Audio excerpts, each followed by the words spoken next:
தலைவரோட பவர்ஃபுல் அந்த நான் தான் சொன்னல நேற்று அந்த ஒரு பவர்ஃபுல் வார்த்தை எங்கே அடி வாங்கிருக்கு தெரியுமா? உன் ஓட்டு வந்து டேமேஜ் அந்தளவுக்கு ஆகிருக்குது. அதுக்காக நீங்களாக ஒரு செட்டிங் போட்டு விஜயே இறங்கி வந்து மன்னிப்பு கேட்டாலும் உங்களுக்கு ஓட்டு கிடையாது. இவன் ஆதவர்ஜனா வந்து திடீர்னு வந்து மன்னிப்பு கேட்டால் ஓட்டு போட்டுருவாங்களா? ரஜினி தான் பிடிக்கலன்னு போயிட்டீங்க. உன் தலைவன் போயிட்டான், உன் தலைவன் இது வரைக்கும் பேசலை. உனக்கு தலைவர் ரோல் மாடல் ஒவ்வொரு மீட்டிங்க்கும் ஒவ்வொரு ரோல் மாடல் வந்துட்டுருக்கிறாரு. லாஸ்ட்டாக ரோல் மாடல் வந்து அந்த டிவி இதுக்கு வீட்டில் கூப்பிட்டு பண்ணார்.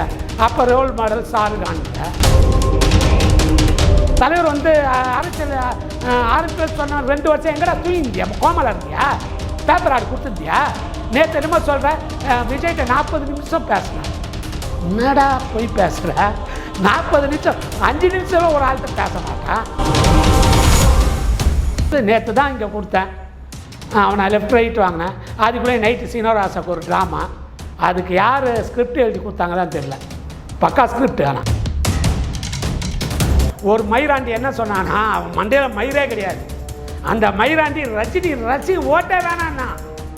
ஏண்டா அந்த மாதிரி சொல்லும் போதெல்லாம் உங்கள் விஜய் கோமா ஸ்டேஜில் இருந்தார். ஏன் கண்டிக்க வேண்டியது தானே? உங்கள் ஆள் மன தைரியத்தை பற்றி நான் நிறையா ஒரு 2-3 விஷயத்த சொல்லிட்டேன். ஒரு ரசிகர் கூட்டத்தில் ஓட விட்டாங்கடா உங்கள் தற்கொலை தலைவர். ரசிகருக்கு முன்னாடி ஏறி போய் செவரேறி கூச்ச வீடியோ இன்றைக்கும் இருக்குது. விஜயே வந்து இறங்கி தலைவா என்னை மன்னிச்சிடுன்னா கூட சரி, ஒரு சிங்கிள் ஓட்டு கூட விஜய் வாங்க முடியாது ரஜினி ரசிகர் ஓட்டை.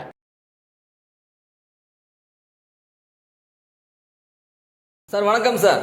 வணக்கம் முருகன் சார், எப்படி இருக்கீங்க? நல்லா இருக்கேன் சார், நீங்கள் எப்படி இருக்கீங்க? நல்லா இருக்கிறேன். நேற்று தான் நம்ம வந்து ஆதவர்ஜன் அவர்களை பற்றி பேசியிருந்தோம். திடீர்னு பார்த்தோன்னா நேற்று நைட்டு வந்து மீட்டிங்கில் ரஜினி சார் என்னை மன்னிச்சிடுங்க, நான் வருத்தம் தெரிவிச்சுக்கிறேன், மன்னிப்புலாம் கேட்டுக்கிறேன் அப்படின்ற மாதிரி பேசுகிறாரு.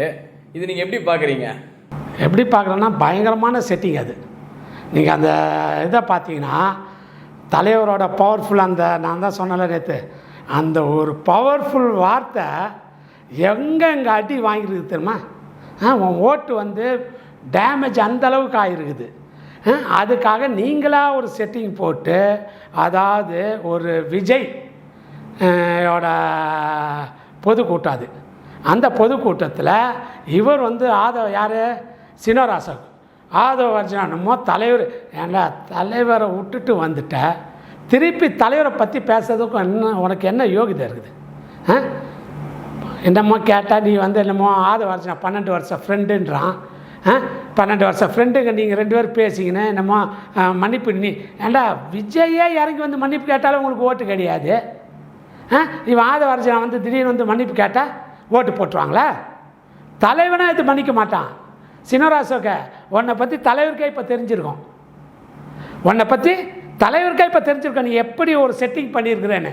நீ போராடலாம் செட்டிங் எப்படி பண்ணுறேன்னு தெரியும். நீ வந்து 45 வருஷமாக இருந்தையா எங்கள்கிட்ட புழுவாதுரா. உன்னோட கல்யாண மேட்ருக்கு நீ தலைவர் வீட்டுக்கு நோட்டீஸ் வைக்க வரும்போது சத்யநாராயணனை பிடிச்சி தள்ளும் போது நாங்கள் தாண்டா கூட இருக்கிறோம். நீ எப்படி இருந்து எங்கேருந்து வந்த? உனக்கு மன்றம் முதல் இருக்குதா? நான் கேட்குறேன் சீனிவாசன், உனக்கு மன்றம் இருக்குதா? நான் வேணால் சவால் விட்டு சொல்கிறேன், உனக்கு மன்றம் இருக்குதா? டி நகர் ஒரு மன்றம், அவன் பேர் ஐயனார், பேர் சரியா நான் உள்ள ஐயனார். அவன் பழைய மன்றத்தை நீ வாங்கி அவனுக்கு இது பண்ணி லாஸ்ட் அந்த மன்றத்தை தான் நீ வாங்கி வச்சுருக்க. உன் ரிஜிஸ்ட்ரேஷனில் நம்பரே கிடையாது, உன் பேர்லேயே கிடையாது மன்றம். நீ வந்து ஆனா என்னமோ தலைவரோ என்னமோ நீ வந்து இறங்கி ஒன்றே தலைவருக்கு இவர் வந்து மன்னிப்பு கேட்குறாராம். என்னடா செட்டிங் இது? செட்டிங் க்ளீனாக தெரியுது.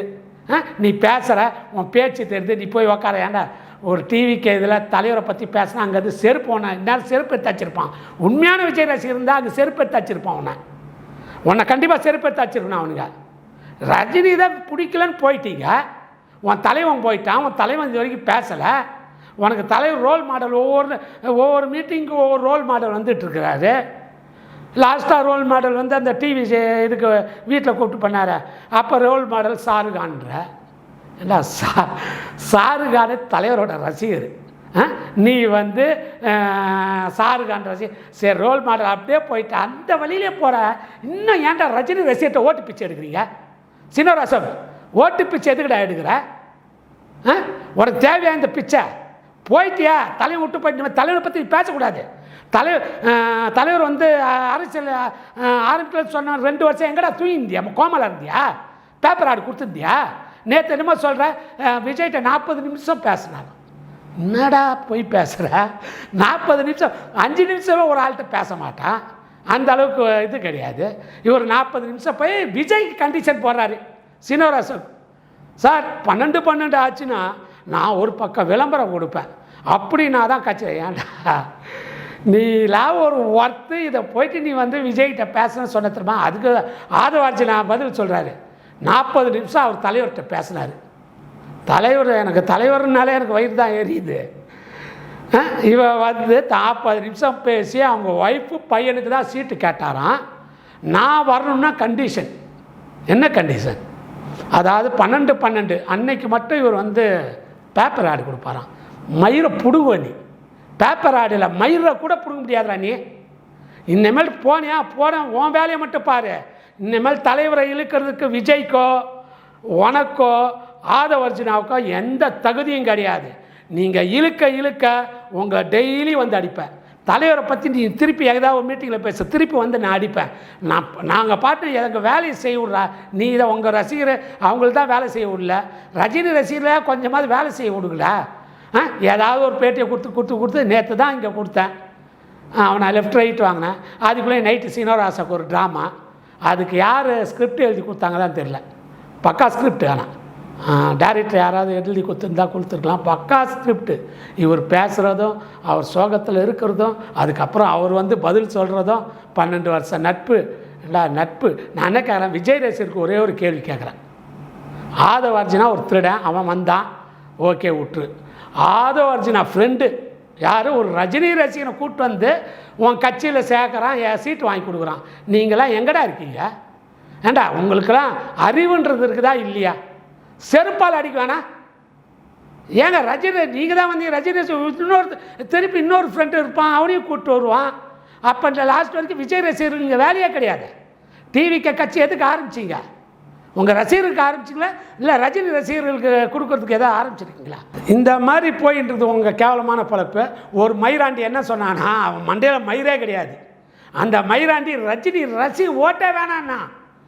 ஏண்டா அந்த மாதிரி சொல்லும் போதெல்லாம் உங்கள் விஜய் கோமா ஸ்டேஜில் இருந்தார். ஏன் கண்டிக்க வேண்டியது தானே? ஏன் ஆதவர்ஜுனா பேசி சரக்கு பாட்டில் வரையும் ஃப்ளைட்டுக்கு போனீங்களே, அப்போ ஆதவர்ஜுனா கண்டித்து நீ அப்படியே நீயும் இருக்கிற மாதிரி பேட்டி கொடுக்கலாம்ல? அதெல்லாம் விட்டு நேற்று அந்த பவர்ஃபுல் டைலாகை பார்த்தீங்களே, அது ஒரு ஒத்த வார்த்தை எந்த அளவுக்கு கலங்காட்சிருக்குது பாருங்கள்.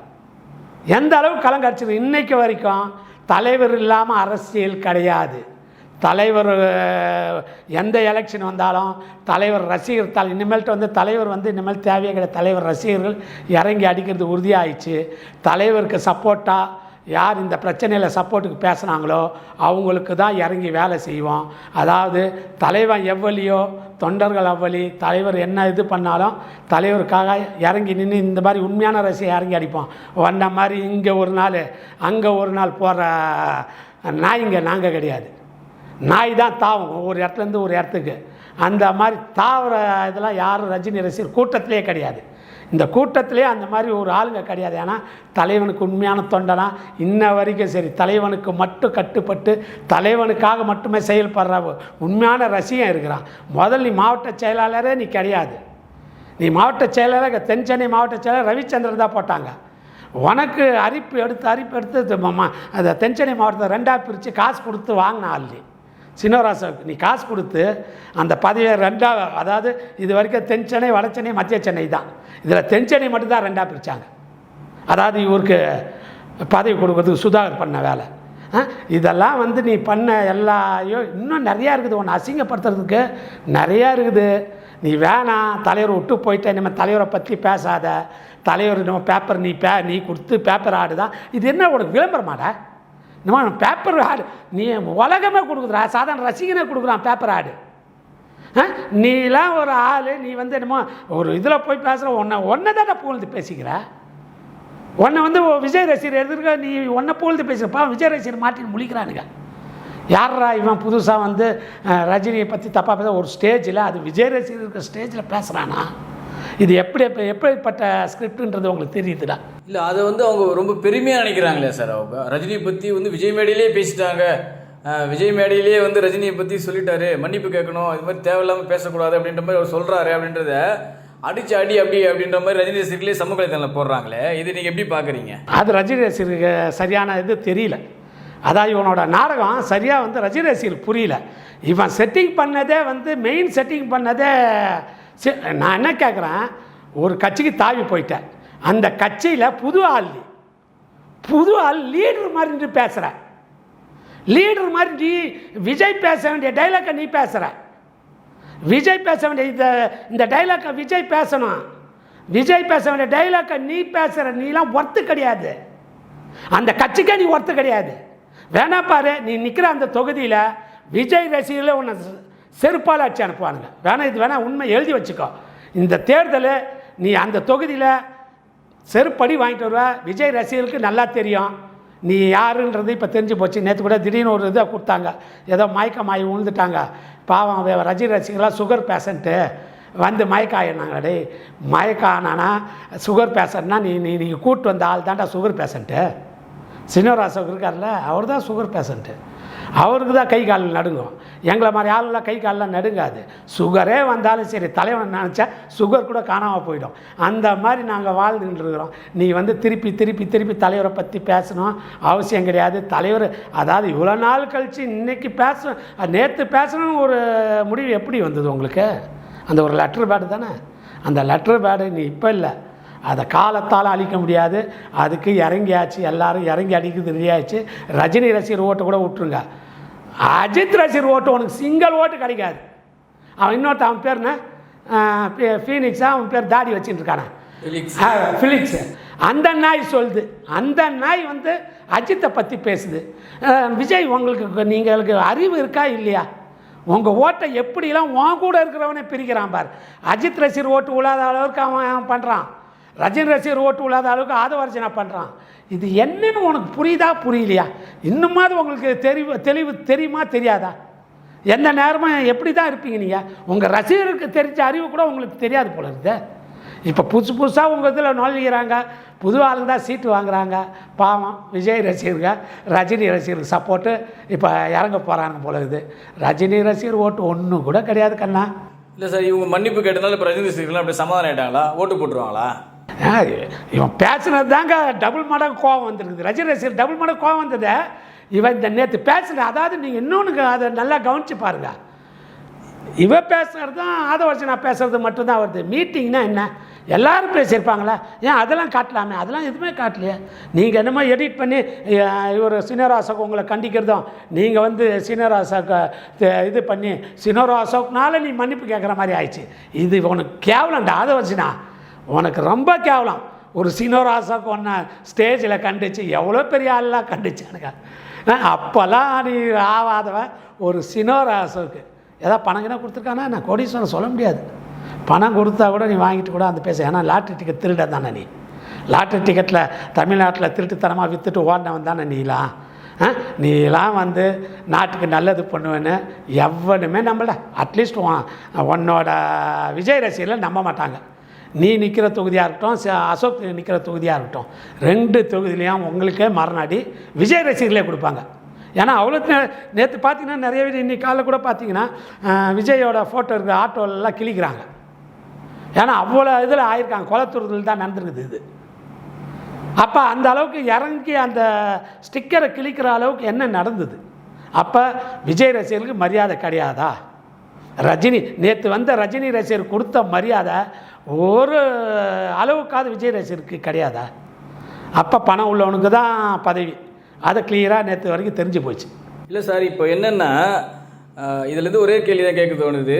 அவர் வந்து என்னென்னா, நான் வந்து சொன்னதை வந்து தவறுதலாக புரிஞ்சுக்கிட்டாங்க, அதனால் வந்து நான் வருத்தம் தெரிவிச்சுக்கிறேன், மன்னிப்பும் கேட்டுக்கிறேன் அப்படின்றாரு.